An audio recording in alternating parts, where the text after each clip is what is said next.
Welcome back to the Bay Area Beat. I'm very, very excited for today's episode. I'm now back in studio, back home after a long week hiatus where I was doing some skiing in Idaho. Although we've reached a slower period in the sports calendar with no football on Sundays and opening day still 6 weeks away, I have a great slate of topics to get into. I know I've been teasing it the past few episodes, but we're finally going to get into my first love, Giants baseball. First, we'll dive into a free agency recap, looking at the strengths and weaknesses of the roster, as well as setting some realistic expectations for the 2025 season, as well as a few rants about the Dodgers I've been sitting on. So let's start off by looking at the Giants' free agency moves. One day after the 2024 season ended, they began their offseason by finally firing President of Baseball Operations, Farhan Zaidi, who to this day I have no idea how he managed to last 6 seasons in SF. Under Farhan's regime, the Giants made the playoffs one time, despite 40% of the league making it every single year. Not to mention, his farm systems were consistently among the worst in Major League Baseball, and the majority of his first round picks, like Joey Bart or Hunter Bishop, were complete flops in San Francisco. The Giants then hired former 3-time World Series champ and fan favorite Buster Posey as his replacement. The move itself will take years of free agencies, drafts, and farm development to truly determine his value in the front office. But on the surface, it seems like a way for ownership to save face by putting one of their most beloved Giants from their glory years as the face of the franchise's brain trust and as a frontman to protect them from the backlash of potentially another mediocre season. Time will tell how long Posey's leash will be with fans. Nostalgia is certainly a powerful thing. It's going to be a lot harder for Giants fans to direct their anger at Posey than it was to Farhan. But this is certainly a quick promotion for a guy who had spent his last few years on the Giants' board of directors as a minority owner and has never managed a front office staff. Posey, who is likely the most adored Giant since Bonds or even Mays and McCovey, will likely have his work cut out for him. But if anyone knows about putting a World Series roster together, it's him. Even prior to getting the gig, in early September, Posey was instrumental in extending Matt Chapman to a 6-year, $151 million deal, who won his 5th Gold Glove last season at the hot corner. In addition to his defense, among qualified players, Chapman led the Giants in virtually every offensive category last year. You can look at your traditional metrics like hits, home runs, RBIs, to even the more advanced, which I would argue are more important stats like OPS and wins above the replacement. He led them all. Posey's next big move was signing former Brewers shortstop Willy Adames to a 7-year, $182 million contract, the largest in Giants history, surpassing even Posey's own deal in 2013. The Giants have had a rotating cast of characters at shortstop since Brandon Crawford took a steep offensive dip following his 2021 All-Star campaign. Various young middle infielders have come through their system with the hopes of securing the shortstop role and have failed. Players like Casey Schmidt, Brett Wisely were not able to produce offensively, while Marco Luciano was able to hit but could not field a ground ball to save his life. Signing Adames to his mega deal signals a change in philosophy from the Giants' front office. They seem to no longer look at a baseball roster like a puzzle, trying to piece a bunch of 1 or 2 tool players together as platoons, where they're yanked in and out of the lineup every day, depending on the pitcher they're facing. Instead, they're finding core players to build the rest of the roster around. Not only has the Giants' mediocre .500 record the last 3 seasons been uninspiring, but one of the reasons I personally have found them so hard to watch at points was the lack of consistency around who was playing and never knowing who you might see when you show up to the ballpark. My baseball career ended after my senior year of high school. I obviously was no pro, but even from my experience, I can speak to how difficult it is to stay consistent and confident in the batter's box when you aren't getting everyday reps. From a fan's perspective, It's hard to be as committed to a long 162 game season when you simply don't know who's going to be out there on a daily basis. You just can't build chemistry with that type of roster. I, for one, am thrilled that the Giants have their shortstop of the future, and that when I turn on a game at 6:45 on a Tuesday night or 1:05 on a Sunday afternoon, that Adames will be in the lineup. He is a four-tool player with above-average defense and arm strength, and elite power that rarely comes from the shortstop position. As many fans are unfortunately aware of, the Giants haven't had a hitter with a 30 home run season since Barry Bonds hit 45 in 2004, by far the longest current streak in baseball, and is truly astonishing considering 24 players hit 30 home runs just last season alone. I believe Adames, who is in his prime at 29, should be the first in 21 years to break that spell. The combination of Adames, Chapman, and now young stud Tyler Fitzgerald gives the Giants on paper one of their best infields in all of baseball.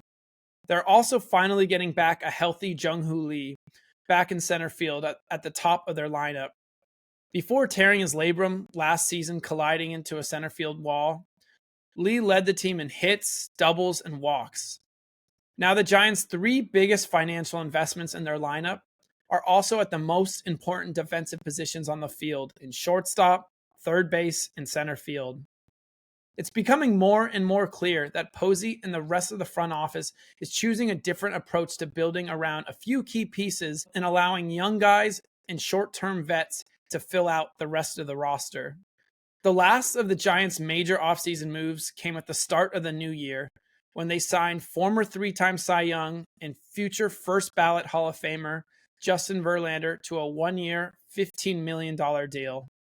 Verlander, who is 42 and is coming off easily his worst season of his career, is likely heading into his swan song. The Giants are hoping that last year was a fluke and that Verlander still has more in the tank to be a middle-of-the-rotation starter.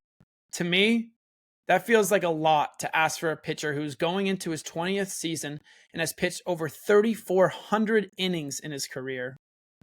Considering the question marks and injury concerns around the other arms in their staff, not named Logan Webb, the Giants are likely going to have to rely on Verlander more than I would like for a pitcher who made his first All-Star team when Barry Bonds was still in the league.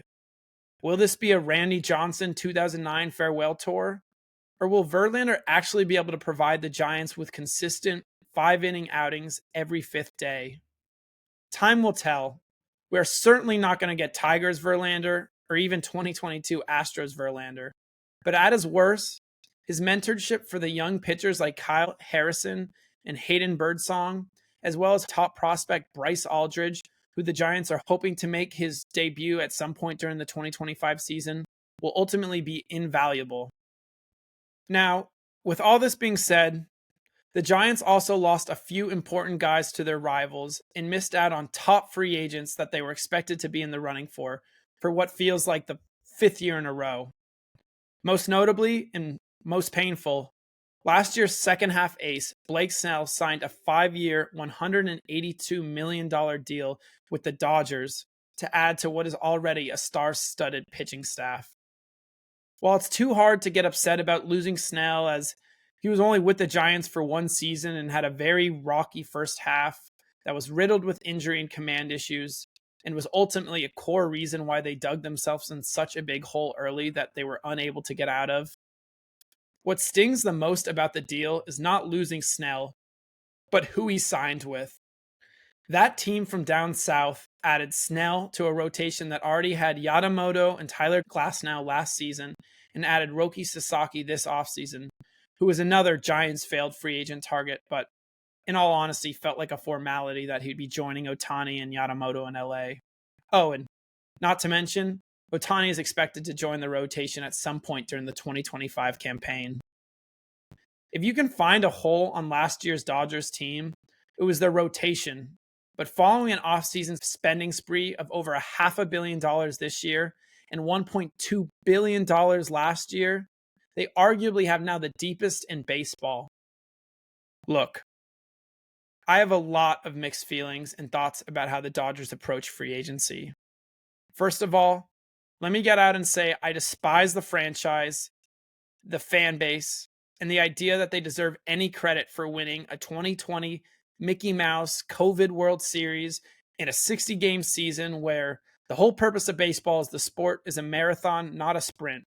You have to be extremely battle tested to survive a 162-game season while peaking at the right time come October. But I digress. While it truly pains me to admit, what I can respect about the franchise is their ownership being fully committed to winning and taking advantage of the MLB being the only professional sports league in the US without a hard salary cap. Sure, it sucks that the Dodgers are first in baseball in payroll at $305 million, nearly double the Giants, who are currently spending $157 million on their roster, good for 14th in the league, or otherwise known as middle of the pack. And yeah, I hate how willing the Dodgers owners are to pay through the luxury tax every single season. It also doesn't help that they've built a winning pedigree where free agents see them as a preferred destination. But give credit where credit is due.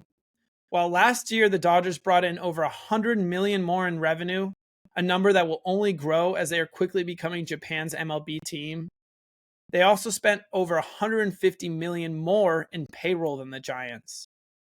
The Giants spent just under half of their total revenue, which includes ticket sales, TV contracts, sponsorships, merchandise, etc. They spent nearly half of that building their roster. Meanwhile, the Dodgers spent closer to 72% of revenue on their payroll. The Dodgers obviously have more money to spend, but what's clear is that they're also more willing to cough up whatever it takes to win. The Giants still want to charge $20 for a beer, $15 for garlic fries, $15 for a Ghirardelli sundae, $5,000 to sit with season tickets to the nosebleeds. But they aren't showing the same level of financial commitment to putting together the most competitive roster possible. To put it bluntly, the Giants' ownership is still milking the nostalgia of fans from the early 2010s World Series championship for all it's worth. They're comfortable getting lapped by the Dodgers every year if it means they can hold a 50% profit margin and principal owner Charles Johnson can donate millions towards Trump's campaigns. I do believe that during the next collective bargaining agreement, that Major League Baseball must implement a hard salary cap as well as a floor. The MLB is the only sport with this level of competitive imbalance. The four highest spending teams, the Mets, Dodgers, Phillies, and Yankees, all of which have some of the biggest markets in the sport, spent more than the sum of the bottom 13 payroll teams in baseball, nearly half of the league. While the Dodgers' willingness to outspend everyone has made baseball feel more predictable and less fun, small market teams who show year after year that they're only looking to turn a profit by shedding salary and making winning a secondary motive are just as much to blame. Having a salary cap as well as a floor would prevent super teams from forming, as well as force cheap owners to build competitive rosters, both of which would help the league draw higher viewership and improve the product as a whole.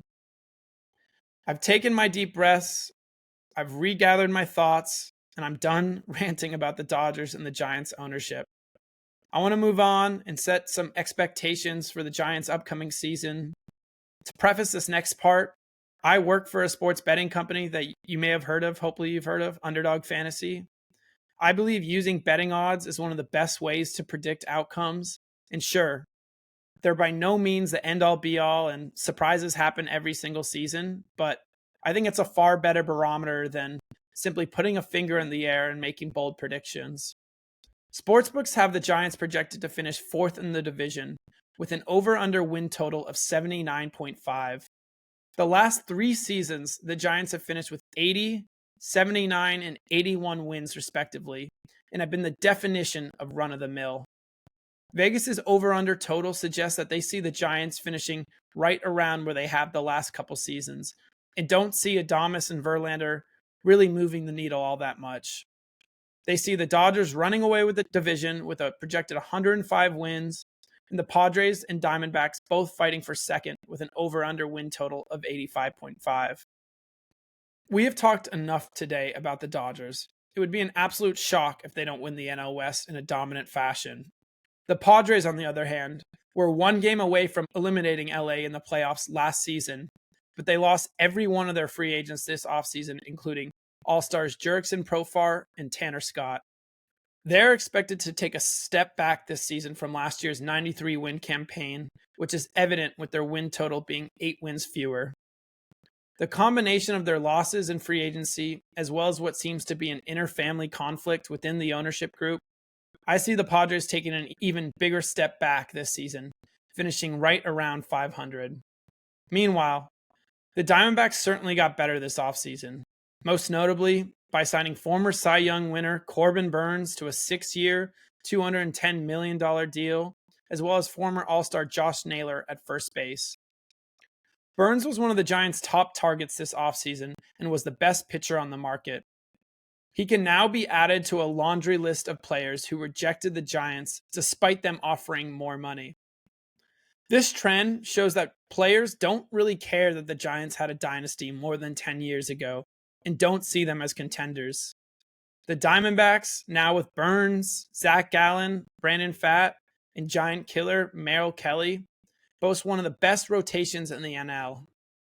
I have a hard time seeing the Giants competing with an Arizona team I expect to win around 90 games next season and go above their expected total. For the first time since I can remember, the Giants lineup might actually be deeper than their rotation.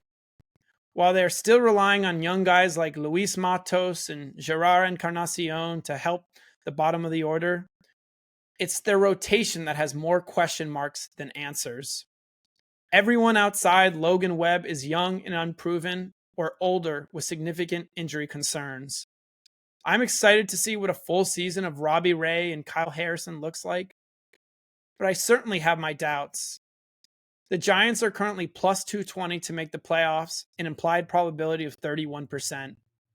That feels just about right. If the young bats can produce and Tyler Fitzgerald and Elliot Ramos can take another leap, the lineup should score enough runs to keep them in games. And if the back end of the rotation and bullpen can be serviceable, they have a real shot. With 3 wildcard spots up for grabs, they may be able to surprise some people. If there's anything Giants fans can remember from the early 2010s, it's that the best teams on paper don't always win. It's about building a strong team chemistry and getting hot at the right time. All they need is a shot at the dance. But that's all the time I have today. I hope the Giants fans who bared with me the last couple episodes finally got what they were looking for. Next week, we'll chat about the Warriors and what we can expect for this next 27-game sprint before what is hopefully a playoff berth. I'll see you all next Tuesday. Peace.